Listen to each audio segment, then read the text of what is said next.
Everyone. Welcome to this very special Wednesday session. I am going to turn this over to Kathleen Prasad as we have a very tight schedule today, and she is going to tell us all about World Animal Reiki Day and lead us in a very beautiful meditation she created. So, Kathleen, yeah. You. Just as I start talking. Perfect timing. Welcome, everybody. Welcome to World Animal Reiki Day. And I was counting on my fingers right before we came on with you guys, and it's our 10th.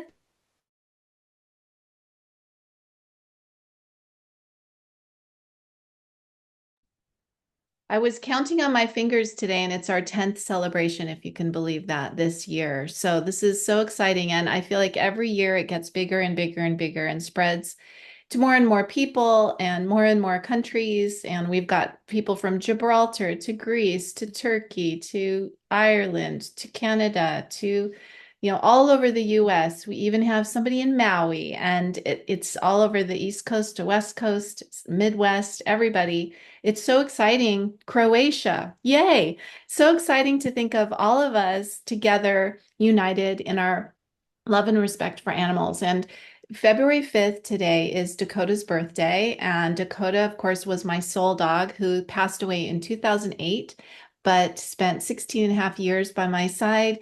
And for some of those years, I was learning Reiki, and he was my very first animal teacher when I was learning Reiki. And he's the one who helped me to realize certain things like animals understand energy better than we do. Animals understand Reiki better than we do. We need to listen to animals and let them lead the process.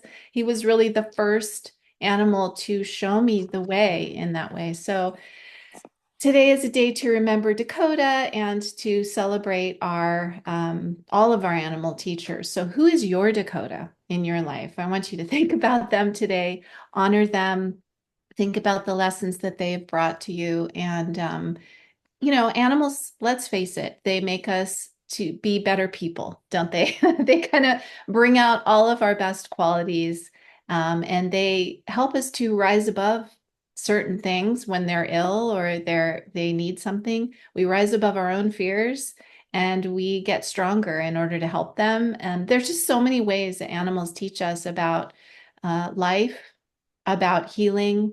It's, kind of incredible when you sit down and just think about all the animals in your life from the time you were young all the way to now, and maybe the ones you haven't met yet who are going to change your life. So many moments when I think of my life, so many moments that animals really made me who I am and really taught me something important about why I'm here, why we're all here. Animals are the biggest teachers of compassion and wisdom. And this is really what Animal Reiki is all about. And so today's a day to also celebrate Animal Reiki as such a wonderful modality to help animals and their people. And it's changed my life.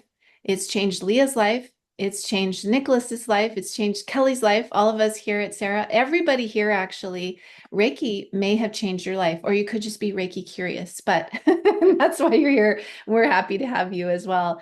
But Animal Reiki for me has led me into a different way of being in the world, seeing the world and my place in it. And I'm so grateful to understand the wisdom and have so much honoring of animals and their part that they play in the world. So anyway, that was just a few things that I wanted to say about World Animal Reiki Day. And Leah, I don't know if you wanted to add anything to that. We've been celebrating this together for many years now.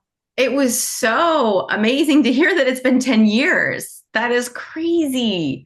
I just remember when this was just a thought you had. Well, just like Sarah was just a thought you had, right? Your thoughts are so powerful. And I remember you saying, it would be really nice if we had a special day that we could share what we do with the whole world and also honor all the animals of the world. And here we are 10 years later, and it's quite a global event. Just like Sarah, you started out really small and then boom, it's so many people from across the globe. So grateful to you, Kathleen, for this very special day, and to Dakota. And it's a really wonderful way to celebrate such an amazing dog, because without Dakota, none of this would have been possible.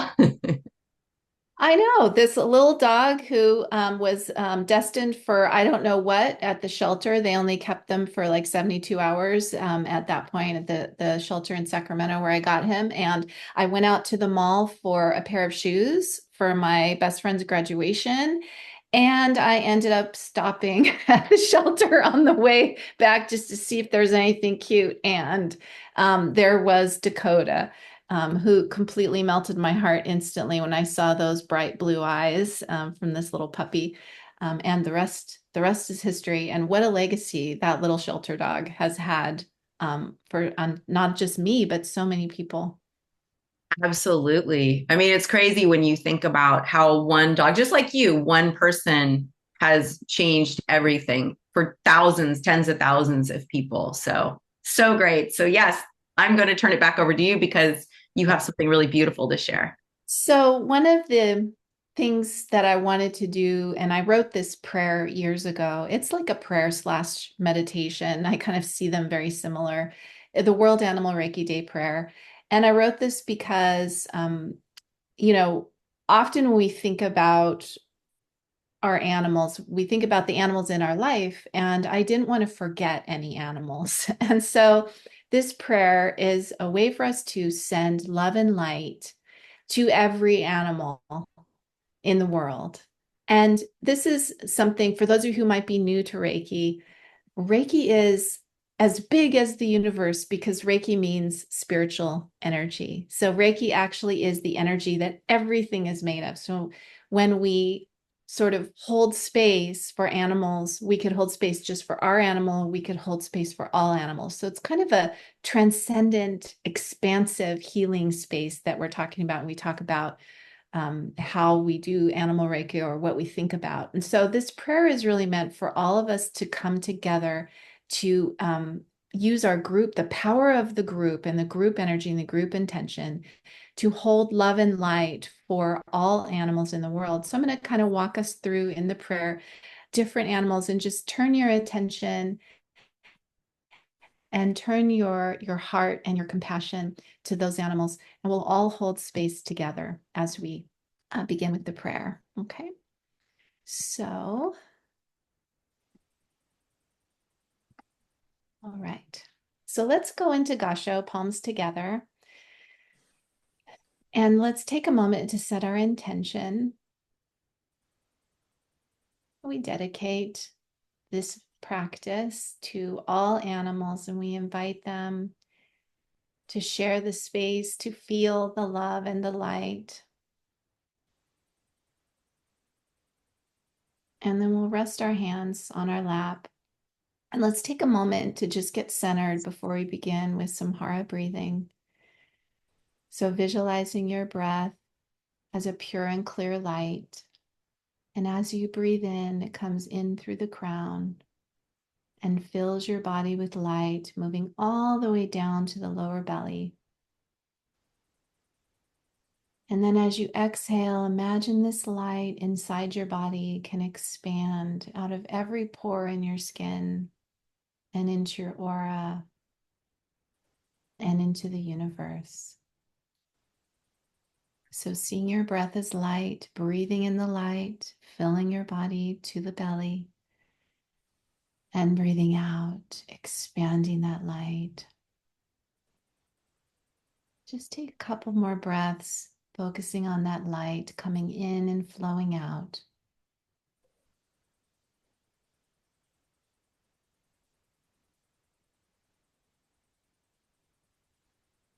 And then just relax the breath and see yourself sitting in this beautiful space of light, the light within and the light all around you. And this light is filled with peacefulness and compassion, grounding, and perfect balance and harmony. And this light is a beautiful invitation for all beings to step in for compassion, comfort, safety, to know that all is well. And we begin. To all animals, domesticated and wild, You are in my heart today.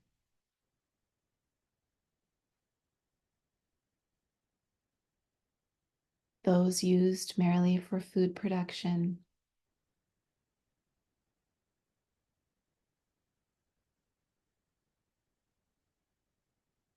those who find themselves hunted,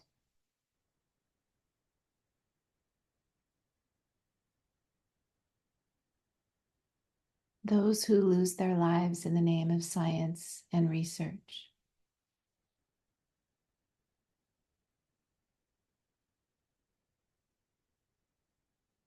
those dwelling in zoos and wildlife parks,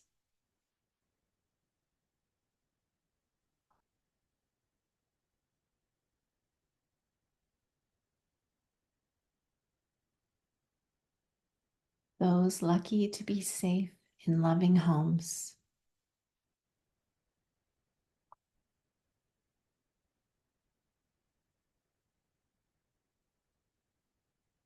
those rescued and waiting for their forever family in shelters,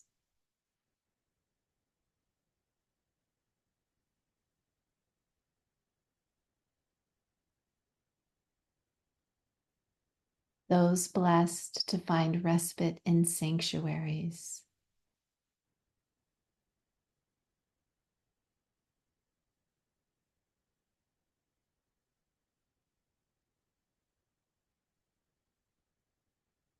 those who are healthy,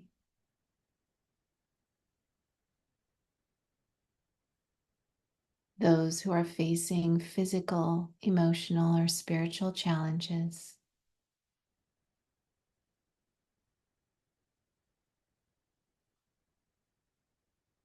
those who are babies newly born on this earth,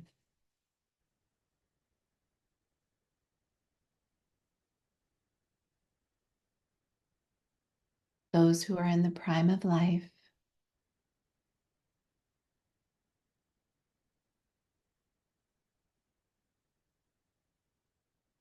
those who are winding down,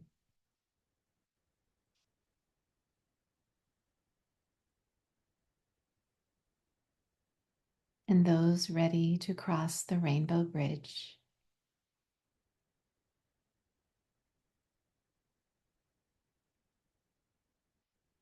May your body be comfortable, safe, and well.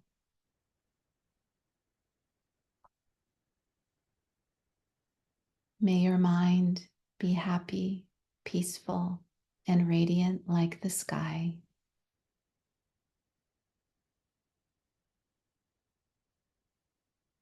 May your spirit be in harmony, balance, and unity with the universe.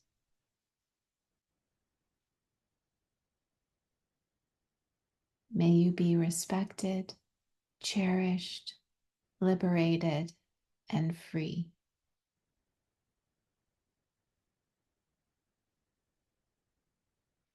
And to all humans on this earth, may you be embraced with well-being and harmony.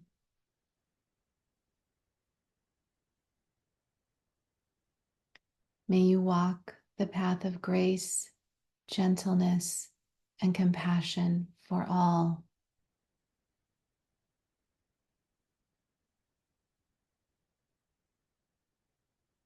May your minds awaken in gratitude for the healing gifts of the animals.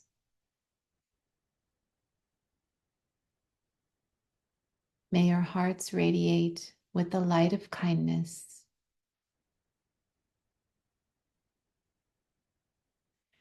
May you be the voice for the voiceless, a lighthouse for the lost, and a helping hand for the ailing.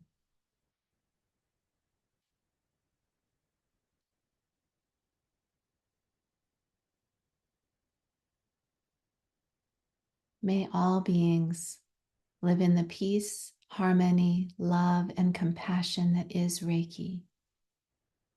And may sharing Animal Reiki with each other help us to remember our perfect inner light and healing potential. And let's place our hands over our hearts for a minute and just hold all of these words for a moment in our hearts, just feeling the power of them.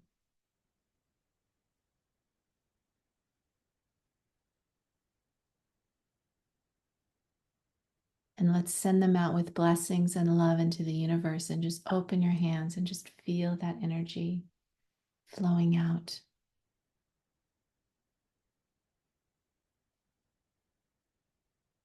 And so, as we finish our prayer today, I ask all of you to keep your hearts open and may the animals light your way. Thank you all.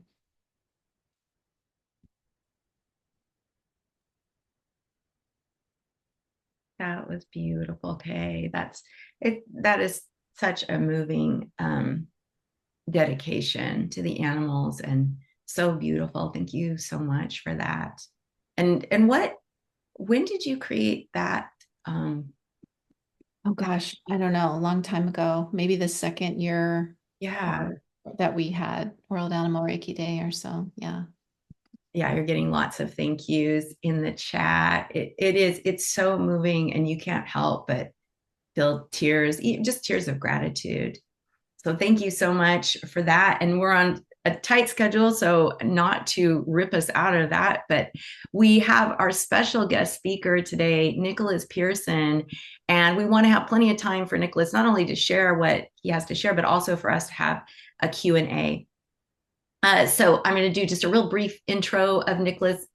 Many of you know Nicholas is a wonderful friend of Sarah, a great friend to Kathleen and I. He's also one of our most valued board members at Sarah. He's an award-winning author and a Reiki teacher, and he has trained in many different traditional styles of Japanese Reiki, but also non-traditional forms of Western Reiki.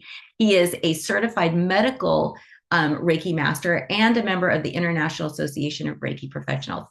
He is the author of the very popular Foundations of Reiki Ryoho, which we highly, highly recommend. And that is available both in English and Italian. And he's also the author of Crystal Basics, and his latest book, and you have to get this if you are into crystals, you have to get Crystal Shields for Psychic Protection. You have got to get it. It is such a great book. And he also offers classes in crystals, Reiki, and flower essences. So you can catch a class with him. So I'm going to turn it over to Nicholas without further ado. Well, thank you so much. Thank you, Kathleen, for that moving meditation. I look forward to that every year since I've gotten to join the Let Animals Lead family. So thank you for having me. Today, I'm going to be talking a little bit about the history of Reiki at large, just a little bit, mostly so we can kind of situate how the practice in relation to the animal kingdom has evolved. So for those of you not yet familiar with my work, you will probably figure this out by the time I'm done talking. I'm kind of a nerd. I really love the history, the language, the culture, the philosophical questions that research raises. So I want to preface this talk by saying Reiki history in particular, but even history at large, is kind of a moving target. The more space we put between the present moment and a former point in time, the more some details are likely to get lost along the way, sometimes to be rediscovered later. Sometimes we fill in gaps, sometimes we don't fill them in very well. So Reiki history is constantly being rewritten. The data I've collected for this is the best that I can to my current ability by today's date. Next month that could change, but just bearing in mind that I think those of us committed to understanding Reiki history are also committed to lots of revisions as often as we need it. So let's start with where Reiki begins. Reiki is a practice formerly known as Shinshin Kaizen Usui Reiki Ryoho in Japanese, which is a really kind of long, flowery title that is rarely used, even in Japanese. And it more or less translates to the Usui Reiki healing method for improvement of our heart, mind, and body. Because that's a mouthful, in Japan, they're often going to say Reiki Ryoho, Reiki healing method, or Reiki-ho, Reiki method, or in the 1920s and 30s, it was popular to just choose Reiho, the Rei method, or the soul method, spirit method, the wondrous method. There's a lot of ways we could translate that. That's a topic for another conversation. Um, Usui Reiki was formally founded in spring of 1922, following a lot of murky life details of the founder, Usui Mikao.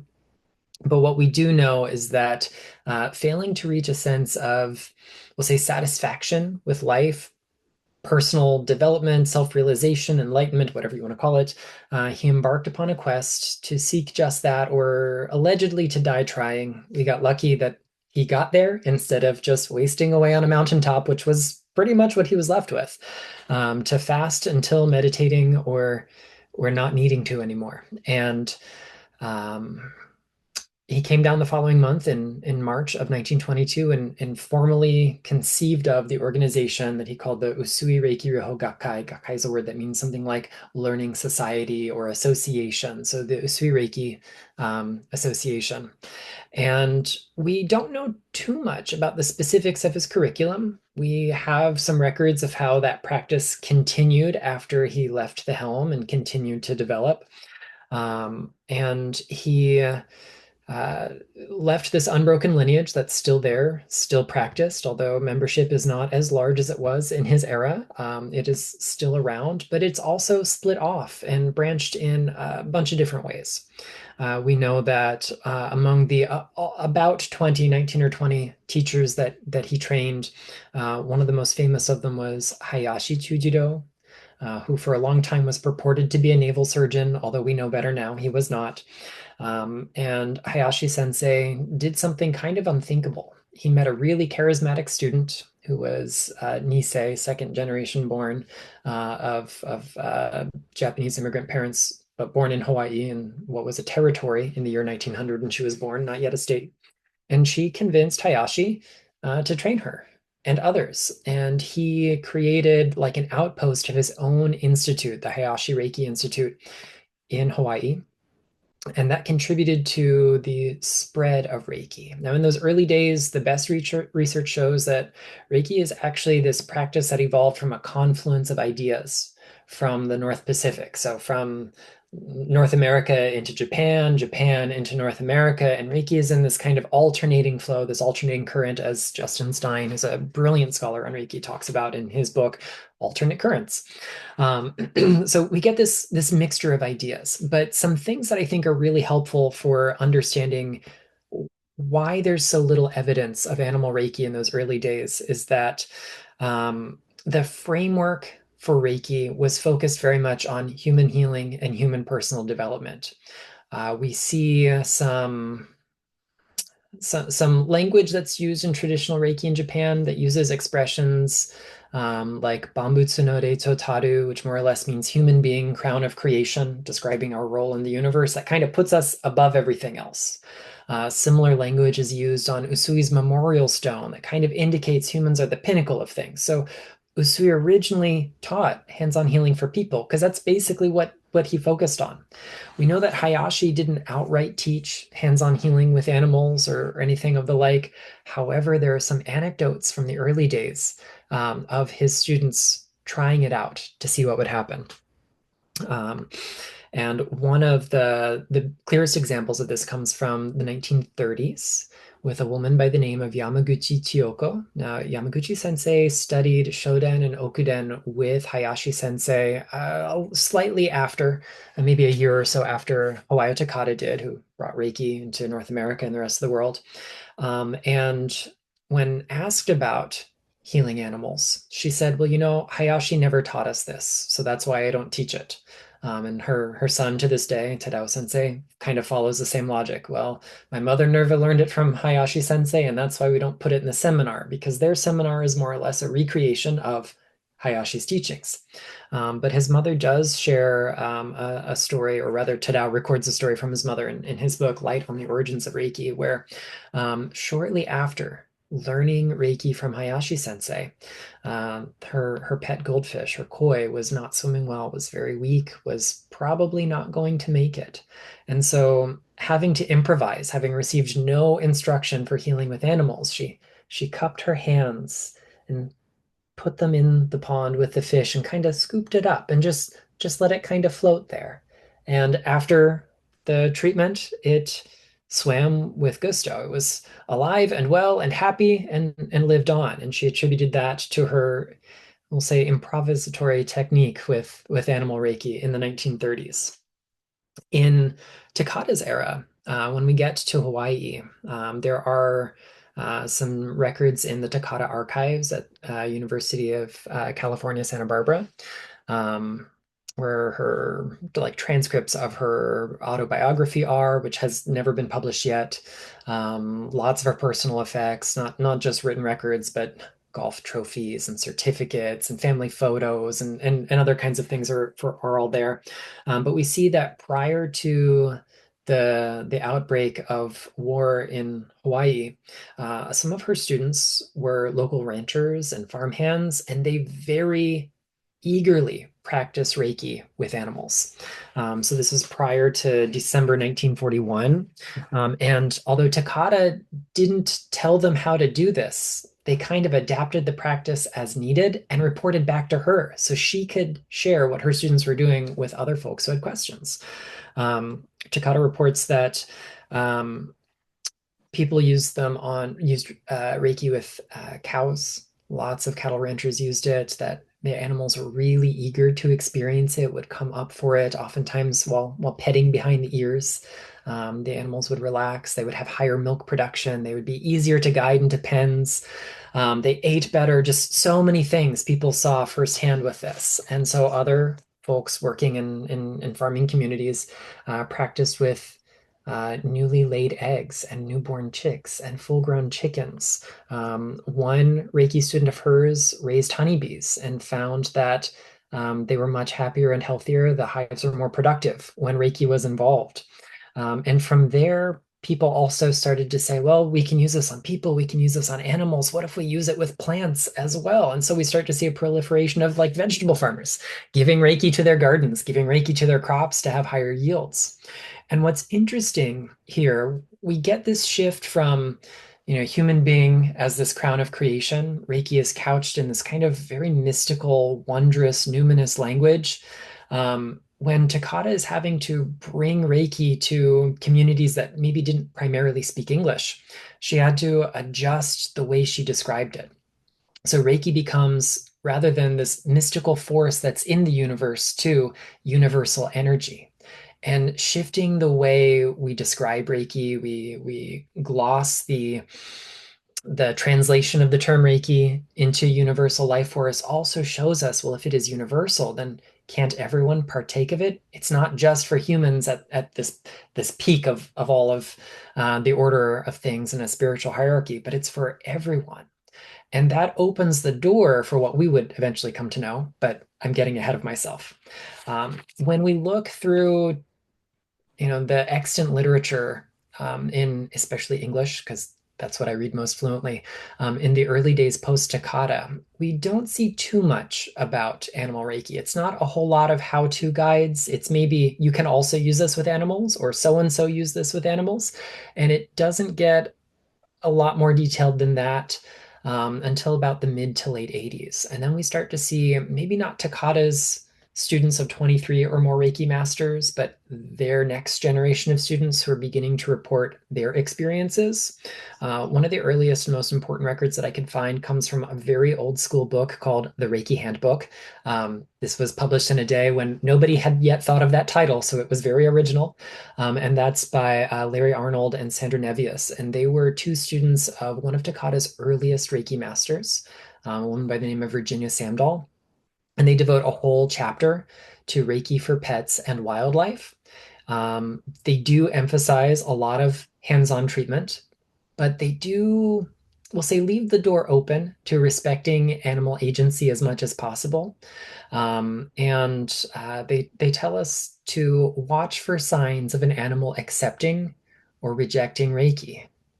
This position won't work, so the animal readjusts or somehow tells you with their body language that it isn't the case. So their line of reasoning is, so move on to the next position, not don't do a hands-on Reiki, but but I think that was as progressive as it got in that era. They also described the work of a veterinarian by the name of Lewis R. Hartman, who was a second degree student in the mid 80s, who was probably, to the best of anyone's knowledge, the first veterinarian to incorporate Reiki into their clinical practice. So this was happening as early as 1986, which was a really good year because that's the year I was born. So, one of the major differences that this veterinarian notes between human and animal Reiki is that animals are actually more likely to let you know whether they're comfortable or not than humans are. He's got a lot of ideas about animal anatomy and how we should adjust our hands-on practice to reflect that, which we don't really need to concern ourselves with if we're really paying attention. But it was very forward-thinking for his time. Another thing that the authors of this book note is that especially when working with wildlife, it's way easier to do this if we practice the second degree. They, of course, aren't talking about symbols and mantras because of the culture of secrecy that was still really forward at the time, but they are insinuating that hands-off Reiki probably best for everyone when we want to encourage the safety and well-being of animals and Reiki practitioners alike. If we fast forward to the following decade, we start to see a few more schisms in the Reiki world. And one of the first texts that would really pave the way for a stronger conversation about animals and Reiki comes from the first, like we'll say, trademarked offshoot of Reiki called the radiance technique. So when Hawayo Takata passed away in the year 1980, shortly before her 80th birthday in December of that year, she had really spent quite a lot of time training two people who were kind of considered next in line for successors. One of those was her late granddaughter now, Phyllis Furumoto, who has passed on and passed the torch before she did so to Johannes Reindl in that particular, we'll say, stream or lineage of Reiki. And then another one of those folks who worked very closely alongside her was a woman by the name of Barbara Weber Ray. And Dr. Ray, or formerly Dr. Weber, um, insisted that she'd learned more than anyone else and that there were really 7 degrees of Reiki. And there are a few problems with this claim. But eventually she kind of branched off and did her own thing, and she called it the radiance technique. And in 1992, the small specialty publisher that only handled Radiance Technique projects published a book called Radiance Technique and the Animal Kingdom. And it was written by one of Dr. Weber Ray's students, Marvell Lightfields. And the book is mostly testimonials and personal stories. There is some how-to, there is some like borrowed text from some of the manuals that Barbara Ray wrote. But we do see some interesting things that I think are in alignment for what would come later in the animal Reiki world. We also see some things that maybe aren't best practices. But some of the things that we see is that there's an emphasis on Reiki being part of normal touch time with our animals. It doesn't have to be a formal session. It can be as simple as petting, scratching, rubbing, loving on those animals who are in your life. We see also that it is possible to radiate this energy from nearby instead of having to make physical contact. Now, we'll say, informed by the dominant narrative of that era. If we aren't second degree practitioners, they really focus on proximity. But the author of this book does suggest that we can be a few inches away. So this is similar to what we see later on called beaming Reiki, which is a step up from having to touch a wild animal, but still maybe not the most ethical because it doesn't give as much agency. But we do see this kind of pathway opening up. The radiance technique also suggests that the hands-off is the best for wild animals, for wildlife, for those who are in great distress. There's a really strong emphasis in both this and some of the earlier works on making sure our animals are comfortable. But there's a caveat. So we can do hands-on Reiki rather than maybe just letting them be comfortable and we sit over here instead of stressing them out further. One of the most interesting things I found in this, however, was conversations about attunements. So Dr. Barbara Weber Ray was probably one of the early adopters of the expression attunement in lieu of initiation or some of the other terms that are out there. And so by the time this book was published in 1992, that's really what a lot of the Reiki world knew them as. And so there's conversation in the book about attunements for animals, and they very intentionally use the language attunements with animals. So it is not something we do to them, but something that we might hold space for. And I'm very pleased to report that they suggest maybe instead of a physical ritual, it is something that we do meditatively in the inner planes, which for 1992 was groundbreaking. I will say the idea of foregoing a formal ritual in the Reiki context of initiation or attunement to adapt to the needs of the recipient, human or otherwise, is unheard of in any other text.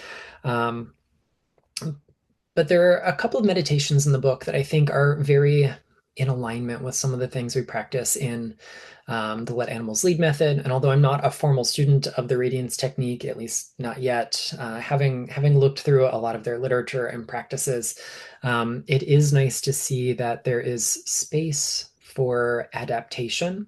I think one of my favorite questions raised in this lineage is the idea of doing absentee treatments for endangered species, holding space for the fact that we as Reiki practitioners from anywhere in the world can direct our compassion, the healing to the well-being of a particular species or region. And that just so closely reminds me of the idea that we dedicate our practice in the Let Animals Lead method to the well-being of all animals. Um, and from there, we start to see a much more focused conversation happening about animals and Reiki. I wouldn't actually enter the Reiki scene until about 14 years after this book is published, but by the time I got here, we do see that we have a seminal book called Animal Reiki, finally published in the year 2006, co-authored by our own Kathleen Prasad, of course.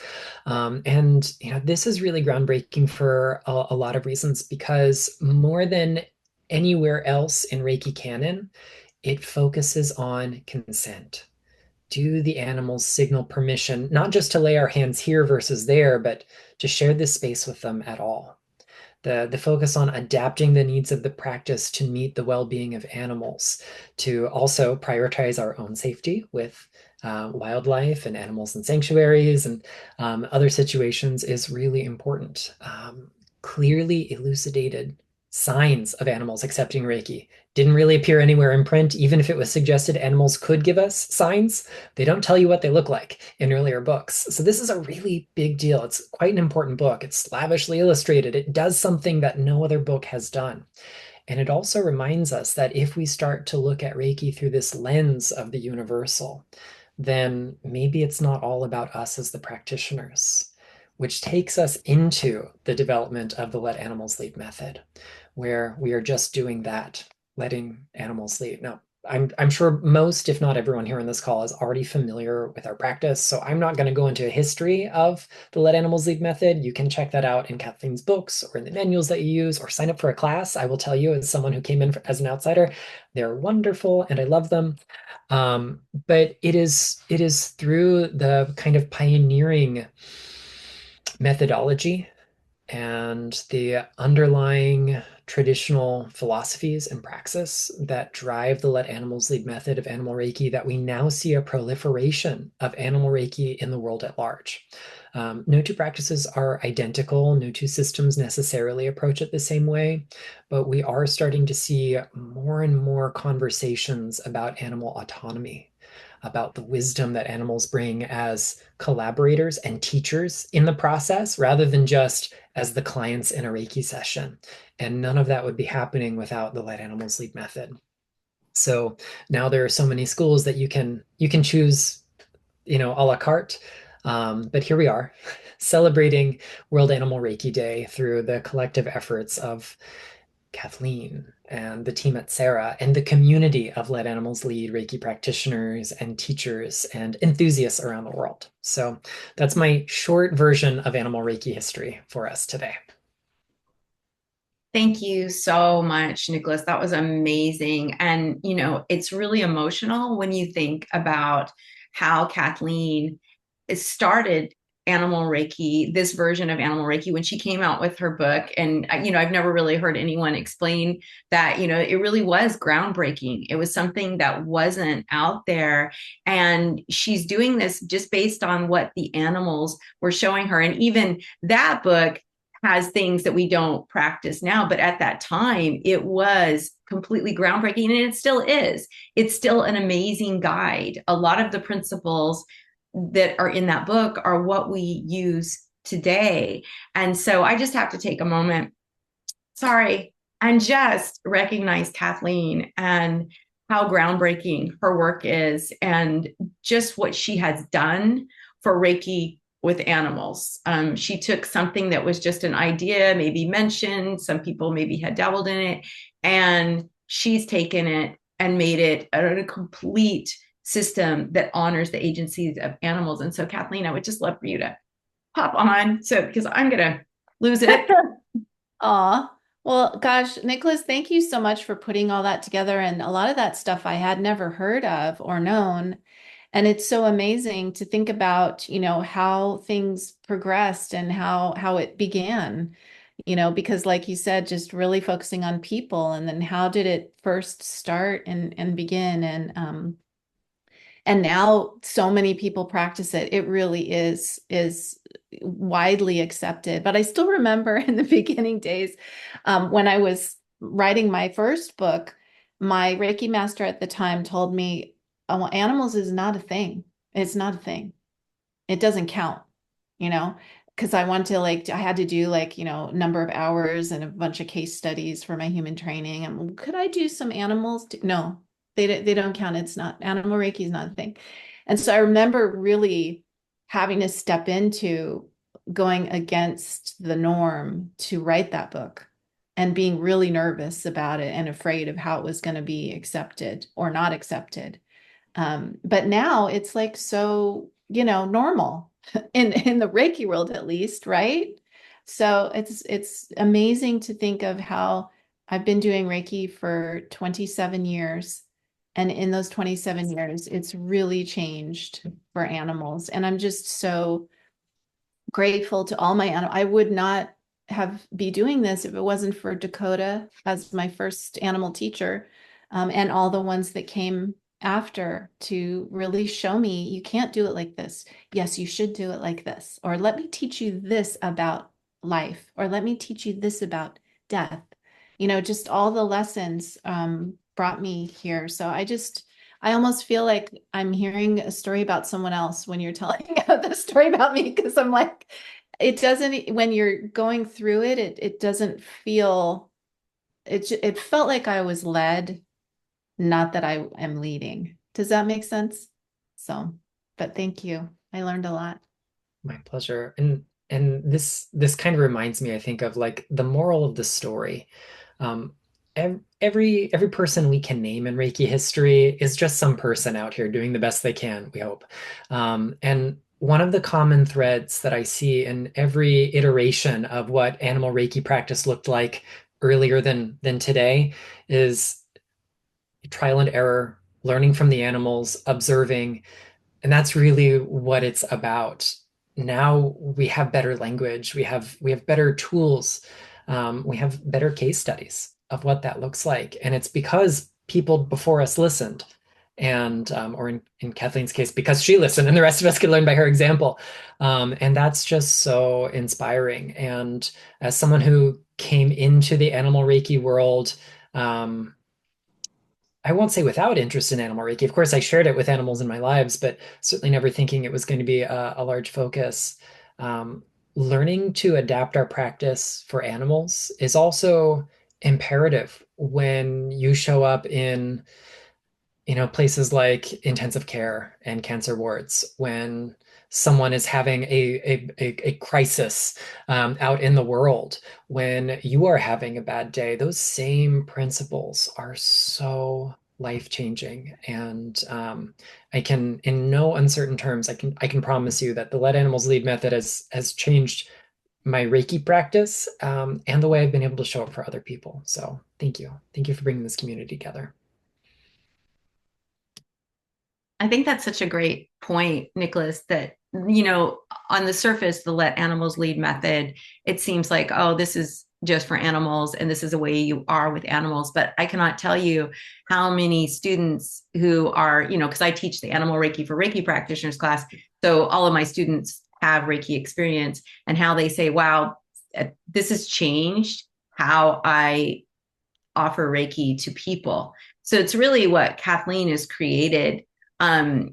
It's not only, you know, of course, with animals, how it teaches us how to be with animals and to get accepted by literally any animal. I mean, I don't think I've yet to have been told a no by any animal because of our approach.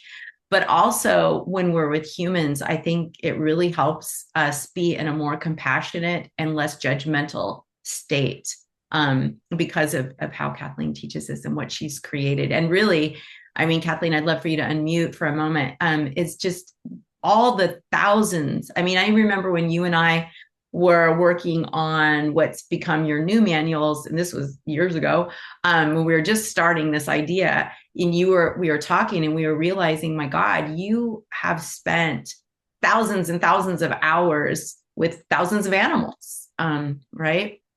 Yeah, I was talking about this in a class the other day because one of the things I require in level 2 is 100 hours. Like once you get your level 2, then do 100 hours, then put yourself out there as a professional.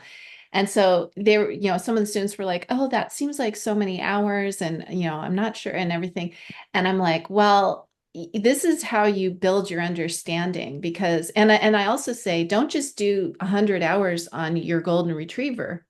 You know, you need to do 100 hours on as many animals in as many locations. And I think that's what really, I was very blessed because not only was I volunteering in shelters with mostly dogs, but also cats, but I also early on made a connection with Bright Haven and being able to, I mean, they had at the time when I started there, they had maybe 80 cats.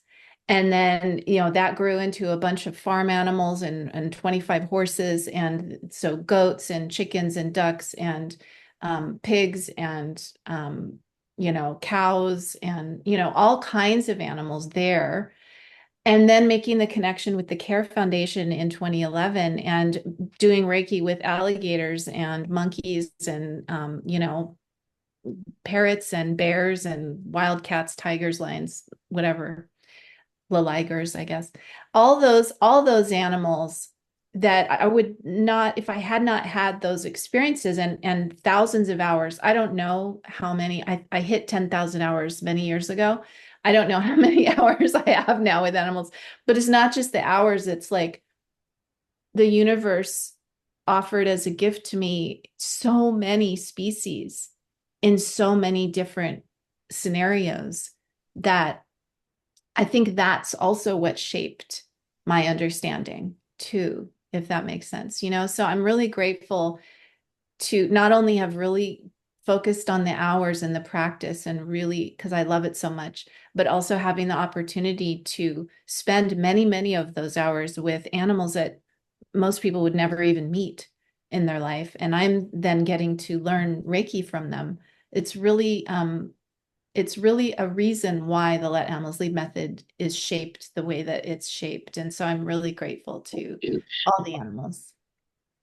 Absolutely. I think, you know, just mentioning care and going there and having that experience, like when Ngozi, the crocodile, comes out, and I know Nicholas and Kelly too, you've all experienced that. It's such a huge honor. You're like, whoa. Because when he comes out, it's kind of like, okay. Because the other animals are like, yeah, sure. Yeah, we'll do this. But when he'll hide and he's like, nah, I'll take it however I want. But when he actually comes out, it's like, wow. And it's just such an incredible experience. But yeah, I mean, it would be, I wish we could have counted all the different hours, if we could have tracked all the different hours you've had with all these different animals. And I know even when you teach, the animals are teaching you something new. So not even going out and just practicing with the animals, but also teaching. And in that teacher role, I think that different types of lessons come to you from the animals. And that also, I think, has enriched this whole practice. Well, having the opportunity to teach at a sanctuary setting with a group of, let's say, 25 people, and all of us in the group, expansive energy, and then to see the animals there behaving like they never have. I remember this happened once at Catskill Animal Sanctuary in upstate New York, and we all went, we were the biggest group they'd had. So they were a little nervous, but I said, no, what we're doing is meditating. It's really calm. And they're like, well, the animals get kind of put off and they get nervous if there's too many people. I'm like, no, that's not what we do. It's going to be fine. So they let us come, but they were a little nervous about it. And they said, well, you can't really go in, but we'll let you go in with the birds. So they had like chickens and ducks in this one area, big area. So we all went in and we sat down around the edge, doing our meditation. And of course, all the birds had run when we went in there. We just sat down around the edge, not worrying about it, doing our meditation. And slowly they came and looked out of their little house. And then they were like, what's this? And then they came out. And then, one of the ducks laid on the lap of the staff person that was in there with us. And she was petting him and he was so relaxed. And then the chickens came and they went from lap to lap. And they checked us all out, like, nibbling on people's rings on their fingers, whatever. And so it was so great. And then at one point I was so deeply in meditation and I heard a gobble right behind me, like right behind me. And I was like, and I like turn and there's a huge turkey in the next pasture. And his house was, 500 feet away. And he had walked all the way across the field and was quietly standing behind me. And I'm like, yikes, I have a little selfie with him. Cause when he did that, I took a selfie because I was like, so weird. I had no idea he was even there. But anyway, so afterwards we finished about 45 minutes. It was really beautiful. And all the birds were just with us. And as we come out, the founder's coming down the hill from the office. Now she never comes out. She's too busy, and I was all, oh no. and she comes down and she goes, I just have to tell you what I just saw. I've never seen this. And I'm like, okay. Well, the way that where we were was kind of a central pasture where the birds were, and all the other pastures they kind of come to that area, either right up against it or close where they could see us, in other words. And all the animals from all the other pastures came and stood as close as possible and watched us for that whole time.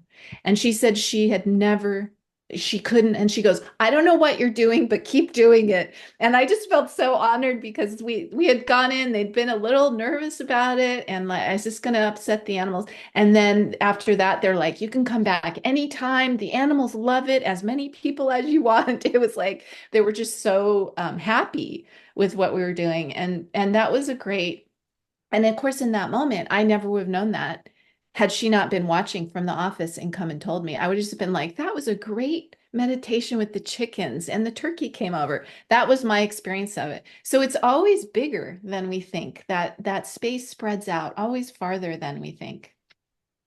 Well, I think also something to note is that because of what you've created is so passive and it's meditation based, and Nicholas touched on this in his talk, that we're not forcing anything, we're respecting the animal's agency. And so going to places like Catskill where they're very closed off on bringing something. I remember when we booked that first class, we booked it with someone that we knew that was the director at Catskills, and then she left and they were like, we really don't want Animal Reiki here. So it was very weird I remember going there for you because they actually didn't want it. But this happens so much. It's happened to me too. And I'm sure it's happened to Kelly, where they're really closed off. But once they see how passive what we're doing is and the reaction of the animals, they completely support it and are like, oh my gosh, yes, of course you can come back. And I know the Catskill always welcomes you back now because of that experience. And Well, I and think to be able to offer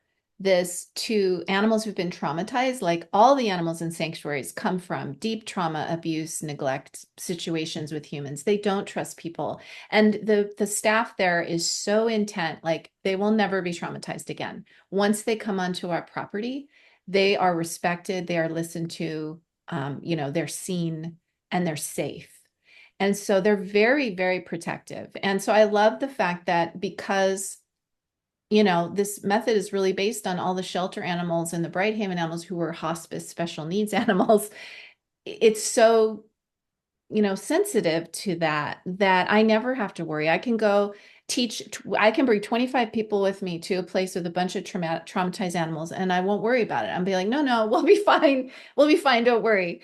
Because it's just the way that it's designed. It is meant for the most sensitive, the most fearful, the ones that don't trust. And there's been so many of those moments where I take a big group to a new place and everybody's like, uh-oh. And then the love and the respect comes through so quickly. And the animals are so trusting. And all the staff is always just so relieved and so grateful. And it's wonderful. I love that. And, Nicholas, I would love for you to come back on for a minute and just share about your experience, because I know that when you met Kathleen and I at CARE, that was a whole new experience for you. And you'd been studying Reiki for quite a few years. So it would be really nice to hear your perspective.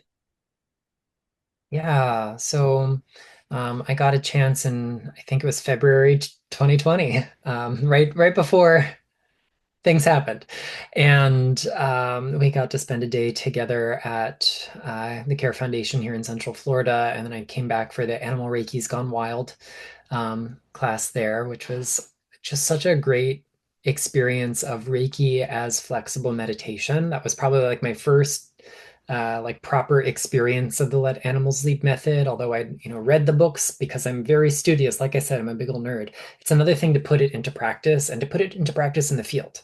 Prior to that, most of my animal Reiki experience had been a very enthusiastic Rottweiler at one of my favorite hosts' home, which is also our Reiki studio when I go to visit and teach. And this is an animal who will line up and beg for you to give them Reiju alongside everybody else. This is a dog who will sit under the table while someone is on it to receive Reiki. So I'd never really met an animal who was unwilling or in a cage or separated by greater distance other than a wild animal here or there.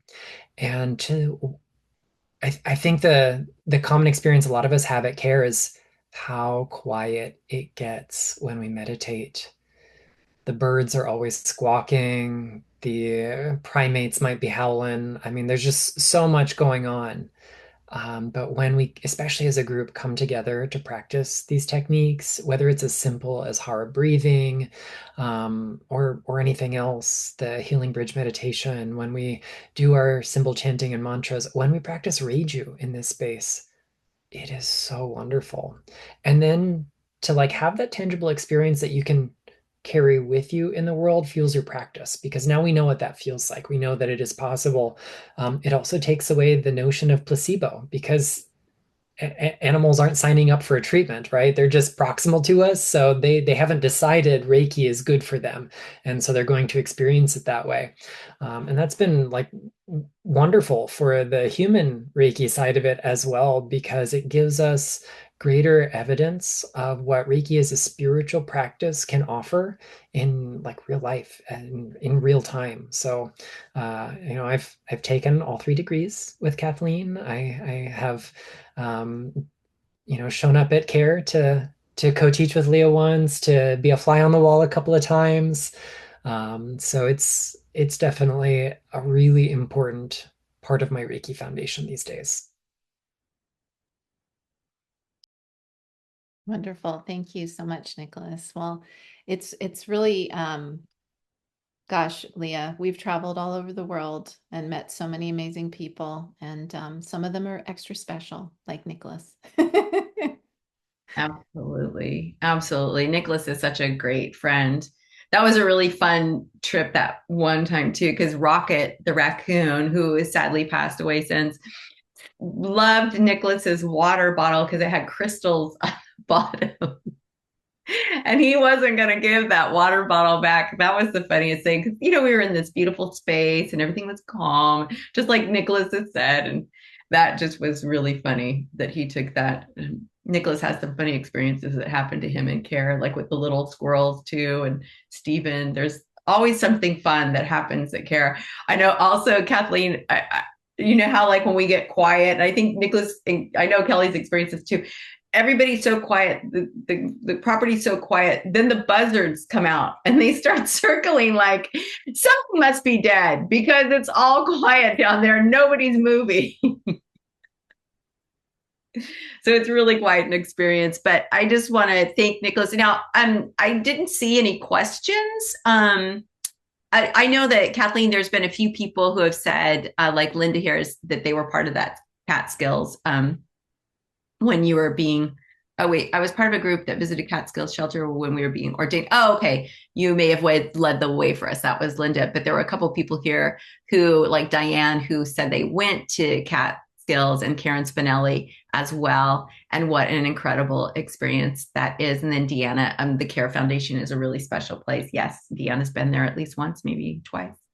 So we do have a few minutes before we get into something really special that one of our wonderful members, Susan Galber, has created for us. So we're going to talk a little bit about that.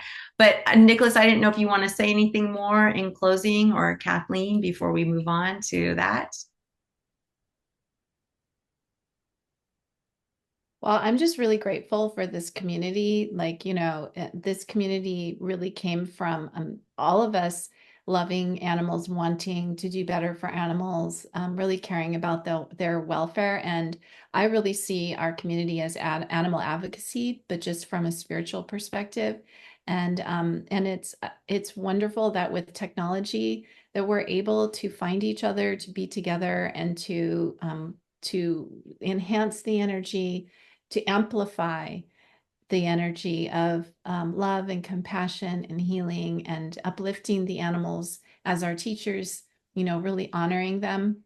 I think all of us doing this together has such a, more powerful effect. I could still be by myself in the shelter with the dogs, which also is beautiful, but I'm so glad that I'm not by myself anymore and that I'm part of a huge community of people out in the world doing good for animals and bringing the light. I mean, especially right now, our world needs this light, and the animals really need us. And so thank you all. I just want to thank you all for being a part of this community and for caring and wanting to contribute this beautiful love and light to the world. Definitely. It's such an incredible group of people. And it's really, again, going back to what you created, Kathleen, that there are people here from all over the world, from Panama, from Turkey, from BC, just all over the world.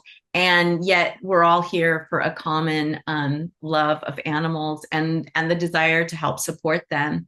So Lulu said, being part of this beautiful community has really made a difference in my Reiki practice. Yeah, and it's so important to have a community.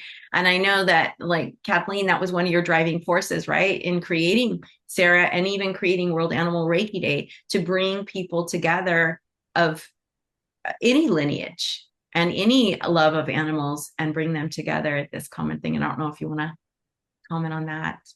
Yeah, I was just thinking that Sarah was formed in 2008, which was the year that Dakota passed away.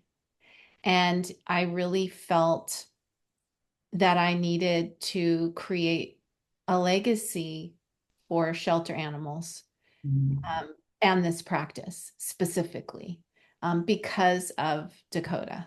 And I didn't want everything he brought to be forgotten. And so Sarah, was created then, and was a really beautiful way to kind of honor shelter animals, him being a shelter animal who changed my life. And I think the other thing that I'm thinking about with the creation of Sarah and me even doing Animal Reiki, I had a conversation years ago. The video I'm going to show you at the end is dedicated to two people. And one of them is my brother-in-law, Mikey Lee Prasad, who's passed away a few years ago. But one day we were sitting having dinner, my husband, Mikey, my brother-in-law, and we started talking. And at the time I was teaching middle school and I really loved it. And I thought I would do it for my whole life. And then I learned Reiki and I started volunteering in shelters and doing Reiki in shelters. And it was like so amazing to see the shelter animals healing. And I was just like, oh my God, like maybe like this is even better than teaching. Like I love the kids, but seeing a shut down animal, like the light come on in their eyes and the healing, like this is it, you know?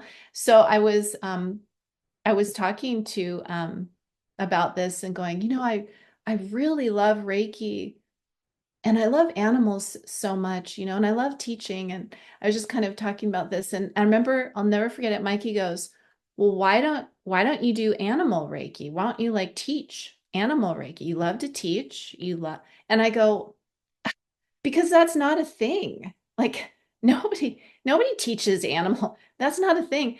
And I'll never forget, he goes, well, then why don't you be the one? And I'm all, well, what? Like, and I still remember that was years ago. That was when I first started learning human Reiki. And I was just volunteering with dogs in shelters and with Dakota. That was it. But it had captivated me so much. And I felt there was something really important here that was supposed to happen, but I couldn't even conceive what that would be. And Mikey was the first person to actually put it in words for me. And so, that's one of the reasons I think, I don't know, Susan decided to dedicate this video we're going to watch in a few minutes. And Mikey is there in the dedication. And I was so touched when I saw that. But then I thought, actually, this day would not be here. This whole, like, sometimes you need that animal or that person you're at a crossroads and you need somebody to kind of push you in that direction. And so I think that conversation just came to my mind. Well, and I think just piggybacking on that, it's so funny because I remember when I took my first Animal Reiki class with you in 2007, your whole thing was, about shelter animals, even though it was just a general class, it wasn't dedicated to shelter animals. Just being told, that was my desire.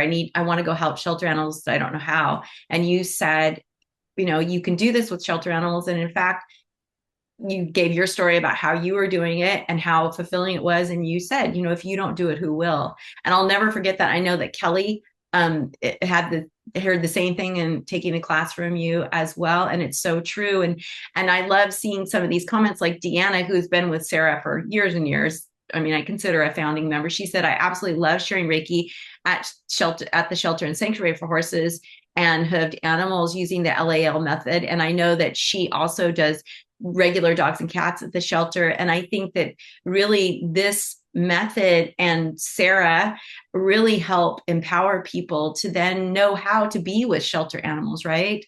And that's, it's just like there's so much legacy here on so many levels, Mikey and Dakota, and just you having that motivation and confidence, even though I know it was so hard for you to be in a shelter all by yourself. Like Nicholas was saying, nobody's even mentioning animal Reiki. And there's Kathleen going, yeah, I'm doing Reiki with animals. And so people who know Reiki are like, okay, whatever. And you're just sitting there alone in the shelter. But thank God you did that, because here we are, thousands of students later, and it's a global movement. And you've influenced other Reiki practices in bringing in animal Reiki. I know William Rand didn't have a program until just recently. And I know that you were a huge influence on that. Everybody's waiting to see, is Kathleen going to make it? She's doing this animal Reiki stuff. She's really going to make it? And so they're all watching you. And yeah, not only did you make it, my God, you have made this a thriving industry. All roads lead to Kathleen, right? So thank you so much for that, Kathleen. And I don't know, Nicholas and Kelly. Kelly's been very quiet. I don't know if both of you want to say something about this. I'm being quiet because I'm dog sitting. And they're a little wild for a few minutes ago, but now they're crashed out after the World Animal Reiki Day prayer. Yeah, I was so grateful I did the same thing. I was like, there must be some people doing Reiki with animals when I first started doing Reiki. And then Kathleen's book had just it wasn't released yet, but you could sign up for it, the very first book. And I signed up to get it, and it came, and I was like, oh my God, I got to study with her. And that's exactly what happened. And that's when you were talking about starting Sarah. And I'm so grateful for that. Really, it's changed my life. And it's true for me as well, coming from human Reiki, just really informs my human Reiki practice in a way I never expected. And it's just such a beautiful way to be in the world, following our ethics and following, how we work with the animals and bringing that into my interactions with everyone. So I really appreciate that. And you, Kathleen, thank you so much. And thank you, Nicholas. That was a great talk. Really, I always get so much out of you. And you have such great information and great research, and the topics are always really wonderful. And I also want to thank Leah for all the work she does for Sarah. I really, really appreciate all you do. You work so hard, I know it. And thank you for putting this together. And I guess I'm introducing now, right? This is my thing here. It's my turn. Yeah. So we're going to start the video. Okay. So we are so fortunate to have amazing Let Animals Lead people in our community. And two of them they're teachers of excellence. And Susan Gelber has created an amazing memorial video that Kathleen was just talking about. Just so beautiful, brought tears to my eyes when I did get to see it. And Linda Lee did a beautiful meditation in that video. And so we're really grateful for that and for them to share that with us. They were very generous with their time and bringing this to our special day. And so I know Kathleen wants to speak specifically about we lost a member this year. So I'm going to turn it over to Kathleen. Thank you. Thank you so much. Yeah, this video was the brainchild creation of Susan Gilbert, as you said. And it was really amazing to see it when she finally put it together. She put out the call to the Let Animals Lead community for people to send in photos of animals who have passed. And so we all put in some photos. There's some, I know you have some, Kelly, and Leah has some, and there's a couple of mine in there as well. And also we lost Heather, one of our teachers of excellence, just recently. And what a blow to our Let Animals Lead community. She was just such a strong member and working with rescued animals in her community in Denver, and just always such a shining light and so enthusiastic and just such a powerhouse. And so this memorial, you'll see some pictures of her at the beginning. And so that's who she is, or who she was. Her light continues on, her legacy. So I'm very happy that this video kind of came out to help us remember her right now, because it's happened so recently.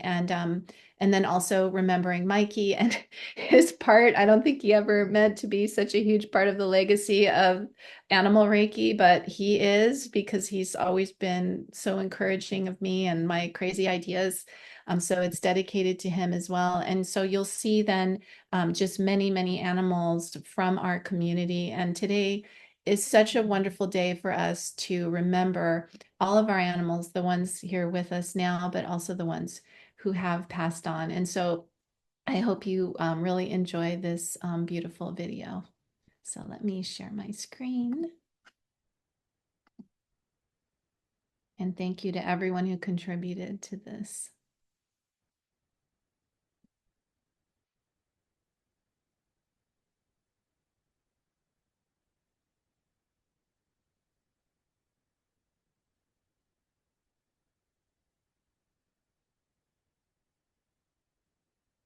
And so we breathe in, letting this beautiful energy and light of the earth enter through our being, flowing all the way down to our haras, and then brightening and expanding out.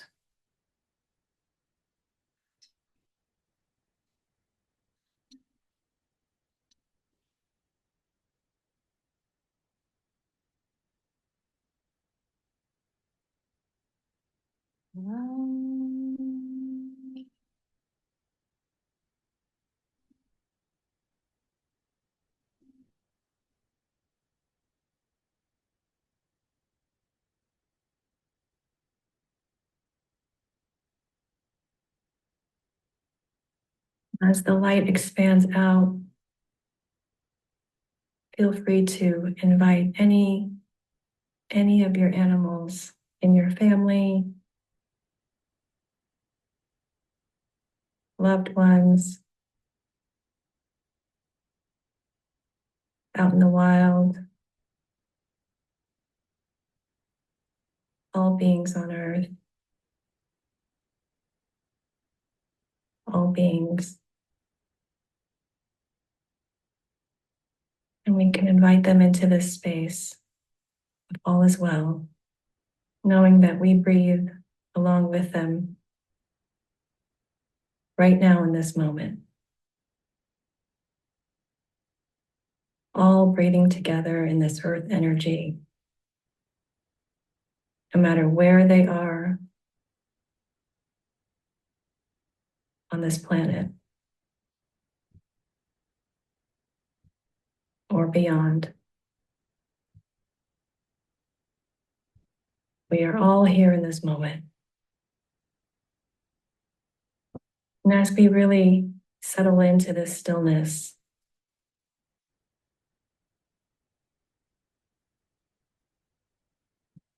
let's think about just for today.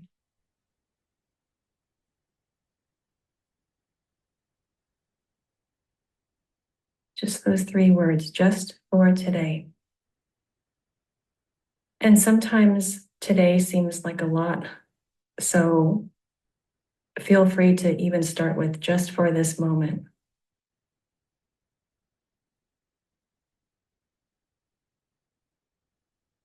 And just for this moment can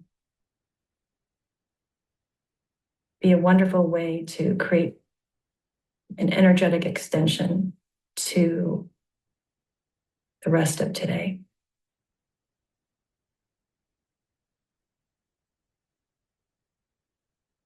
Just for this moment. Just for today. Acknowledging your hara. I also like to acknowledge every animal's haras. I love to imagine their haras also brightening and breathing with us. Breathing in. All is well.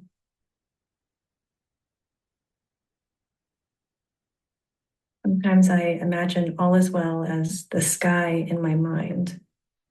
And then the sun becomes a precept.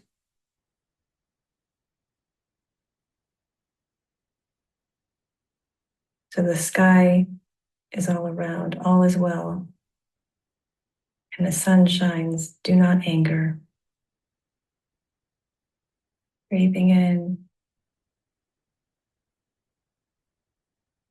And breath in. Let yourself think about, do not worry. All is well all around. And do not worry shines. We breathe in this very still space. So the sky is all around, all is well. And the sun shines. Breathing in this moment, all is well.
Wow, that was incredible. Thank you so much, Susan.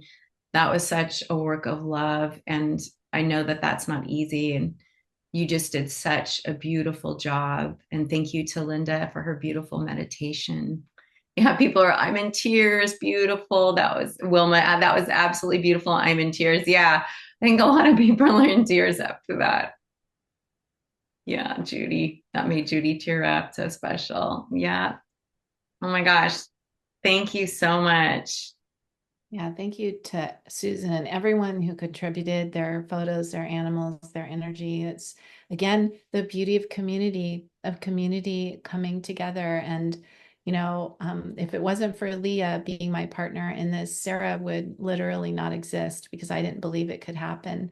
And it's really Leah who pushed and said, of course we can form a nonprofit. What do you mean? We can totally do this. And so I want to thank you, Leah, for all the work that you've put in and for, really walking that journey with me of, disbelief. This is a first. Nobody's done this. We have not. Remember when we were trying to get our status? They're like, what is this? What do you do? Like nobody had ever put in an application for 501c3 that with our description.